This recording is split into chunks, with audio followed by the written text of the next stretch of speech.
Beauté la famille.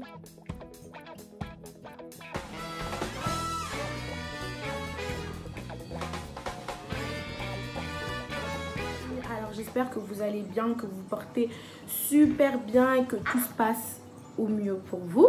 Du coup voilà, aujourd'hui je reviens avec je viens avec la partie 2 de la vidéo d'avant. Du coup la dernière fois c'était un peu plus des questions générales, là ça sera des questions un peu plus centrées sur ma foi. Du coup c'est la 3e fois que je recommence, voire la 4e fois que je recommence cette vidéo, donc j'espère que celle-ci sera la bonne. En tout cas c'est parti. Alors déjà, comment je me suis préparée à ce voyage-là? Pour me préparer à ce voyage-là, tout ce que j'ai fait, c'est que j'ai prié. J'ai demandé au Seigneur, Seigneur, est-ce que tu es d'accord? Et le Seigneur n'était pas contre. Du coup, j'étais contente que le Seigneur ne soit pas contre.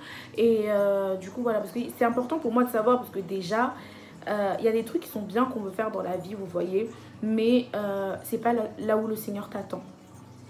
Du coup, j'étais très contente. Du coup, j'ai pris mes clics et mes claques. Bim, je suis partie et tout ça en Angleterre.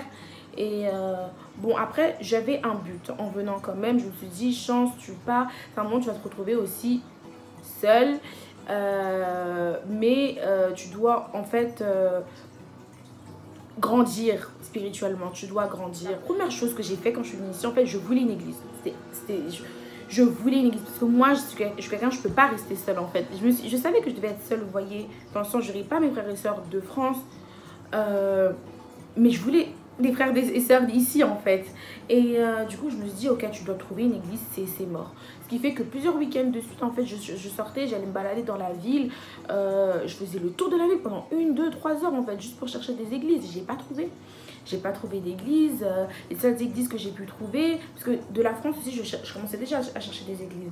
Les seules églises que j'ai trouvées, c'est loin. Donc peut-être le transport, la semaine, ça me fera quoi? 100 livres l'aller-retour. Parce que ici, les transports, ils sont hyper chers. C'est pas comme à Paris. Non, c'est vraiment hyper cher ici, les transports. Du coup, je me suis dit, tu peux pas aller loin. Ici, il n'y a pas d'église. Comment tu fais? Ça, déjà, j'étais mal.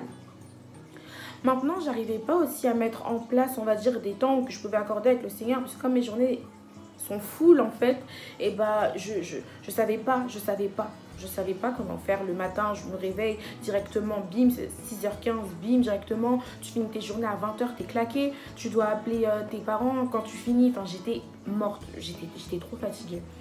Je me suis dit, ok, vas-y, je procrastine en fait. Je me suis dit, demain, jamais. Et du coup, bah, j'arrivais et j'arrivais pas. Et j'arrivais pas, mais en même temps, j'étais mal. Je culpabilisais et j'étais très mal. Très mal. Mais c'était pas de la bonne culpabilité. Parce qu'il y a cette bonne culpabilité, en fait, qui va te faire retourner vers le Seigneur. Mais il y a cette culpabilité, en fait, qui va t'accuser. Qui va t'accuser, en fait. Qui va te pointer du doigt et qui va te faire en sorte que tu sois encore plus mal que tu n'es déjà. Et moi, c'était cette culpabilité-là. Et j'étais trop mal. Je me sentais tellement loin du Seigneur, j'arrivais plus à rien faire, j'arrivais plus à prier. Franchement, ça me disait plus rien. Et du coup, on continue peu à peu, mais là j'étais vraiment trop mal. Et moi je suis quelqu'un, je parle pas de mes problèmes, je parle vraiment jamais de mes problèmes, j'aime pas ça en fait. Et ça c'est un manque d'humilité tellement profond en fait. Bon bref, et du coup j'étais vraiment mal et que j'ai décidé d'en parler à quelqu'un. Et d'en parler à un ami, et cette personne-là m'a vraiment aidée. Cette personne m'a vraiment aidée, m'a écoutée, m'a conseillé. Après pour moi, et je me sentais moins seule, même si j'étais loin, mais je me sentais moins seule, mais ça, enfin c'est, comment dire, c'était pas assez.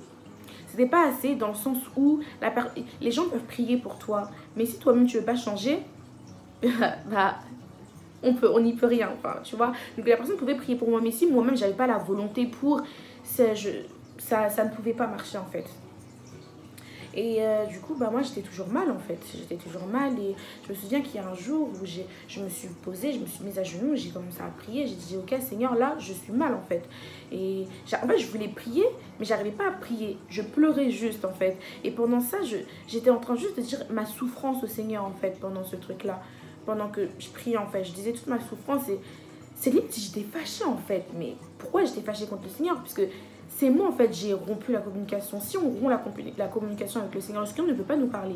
Le Seigneur parle tantôt d'une manière, tantôt d'une autre. Pendant que tu vas prier, il peut te parler. Pendant que tu vas lire ta Bible, il peut te prier. Mais moi, toutes ces choses-là, je ne faisais même plus. Comment le Seigneur même pouvait venir me parler en fait? Et du coup, après ça, suite à ça, je suis allée dormir. C'était pendant la journée encore. Du coup, j'aurais pu passer du temps avec le Seigneur, mais je suis allée dormir. Je suis allée dormir et pendant ce sommeil-là, en fait, j'ai fait une paralysie du sommeil. J'étais trop mal parce que j'ouvrais les yeux, j'arrivais vraiment plus à bouger, donc j'étais vraiment paralysée. Je voyais, tout était flou, on dirait limite en noir et blanc, alors tout était flou. Et derrière moi, j'avais l'impression, parce que j'étais dos à la chambre en fait, et j'avais l'impression que les gens, j'entendais des voix, des gens qui étaient en train de ricaner, de se moquer de moi en fait. Et ça m'avait fait trop peur, vraiment ça m'a fait trop peur. Je me suis réveillée, au lieu de prier, je me suis rendormie. Du coup, je me suis rendormie, après je me suis réveillée, du coup, pour aller chercher les filles et tout ça à l'école. Mais j'étais encore... Ça m'avait encore plus mise mal, dans le mal, en fait. Du coup, bah, j'ai continué comme ça, j'ai continué. Et je continue de parler, en fait, avec des gens à peu près, de leur dire... Et franchement, merci Seigneur, je suis entourée de bonnes personnes, tellement bienveillantes. Et vraiment, merci Seigneur pour les gens qui ont prié pour moi, pour qui ont pris de mes nouvelles, en fait, c'est franchement gloire à Dieu. Et un jour je me suis posée, je me dis, Chance, t'es mal. Ok, je suis mal, mais qu'est-ce que tu fais pour ne plus aller mal? Rien du tout. Ça sert à rien de pleurer sur une situation, 10 ans, tu vas pleurer, mais tes larmes là, qu'est-ce qu'elles vont faire tes larmes? Elles vont rien faire du tout. Je me suis dit, c'est soit tu te réveilles, soit tu décides carrément, là je me livre en fait à l'ennemi. C'est comme si je me livre en fait à l'ennemi. Et ça, tu peux pas te permettre. Tu peux pas te permettre. Le Seigneur t'attend. Et du coup, bah, suite à plusieurs conseils aussi, tu vois, je me suis dit, si tu as du mal à lire ta Bible, essaye un plan de lecture qui va te rappeler, donc sur l'application La Bible, YouVersion, qui va te rappeler tous les jours de lire, etc. Donc ça va peut-être t'aider. Du coup, là, j'ai commencé un plan de lecture. Du coup, le plan de lecture, c'est lire le Nouveau Testament en 60 jours. Du coup, bah, tous les jours, j'ai à peu près 4 chapitres à lire. Du coup, bah, je m'efforce vraiment à lire. Et là, bah, en fait, c'est comme si je m'efforçais même plus. Ça devient vraiment un plaisir pour moi de lire la Bible. Genre, carrément, des fois, j'arrive même pas à m'arrêter, en fait. Je lis et ça devient vraiment un plaisir pour moi de lire. Et voilà, du coup, ça, c'est la première chose que j'ai mis en place. Après, il y a ce que j'ai commencé, ce que je vais commencer en fait, c'est de commencer à faire des matinales. C'est-à-dire que comme à 6h15, je me réveille directement, ma journée commence. Je pense que je vais plus me réveiller vers 5h30, 5h45 pour pouvoir déjà prier le matin et ne pas dire que j'ai pas le temps. Ça va être difficile, certes, mais ça va être des moments bénis, du coup, gloire à Dieu. Après, ce que j'ai commencé aussi à faire, c'est de prier avec les autres. Par exemple, avec Priscille, on s'appelle pratiquement tous les soirs pour prier, pour partager ce qu'on a compris sur la parole, pour discuter. Enfin, c'est bien en fait, c'est super, c'est des moments super en fait.